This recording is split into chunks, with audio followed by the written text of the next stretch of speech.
गेल्या 4-5 दिवसापासून विलास घुले या तरुणाची हत्या झाली.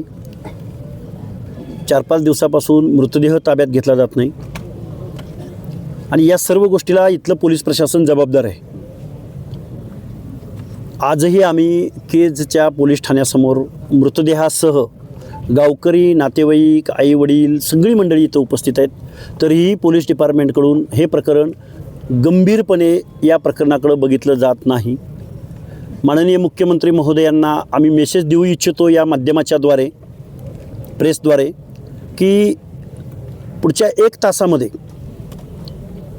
ज्याच्यावरती हल्ला झाला तो कोळी समाजाचा मुलगा माने हा आमच्याबरोबर आहे, प्रत्यक्षदर्शी आहे. त्याचबरोबर जे मृत्यू पावलेले आहेत त्यांचे बंधू आमच्याबरोबर आहेत. या सगळ्या लोकांनी डोळ्यानं पाहूनसुद्धा ज्या माणसाची इन्व्हॉल्वमेंट आहे असं त्यांचं डायरेक्ट प्रत्यक्षदर्शींचं म्हणणं आहे.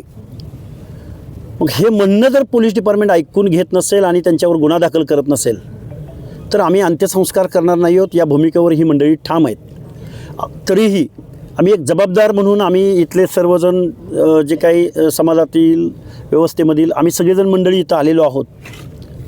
आम्ही सगळ्यांनी असा निर्णय घेतला आहे, येऊ घातलेल्या 1 तासाच्या कालावधीमध्ये जर खासदार पुत्र सौरभ सोनवणे याच्यावर गुन्हा दाखल नाही झाला तर 1 तासानंतर जी परिस्थिती उद्भवेल, कायदा आणि सुव्यवस्था असो किंवा अजून कुठला आमचं काही निर्णय असो, त्या परिस्थितीला जबाबदार इथलं पोलीस प्रशासन असेल.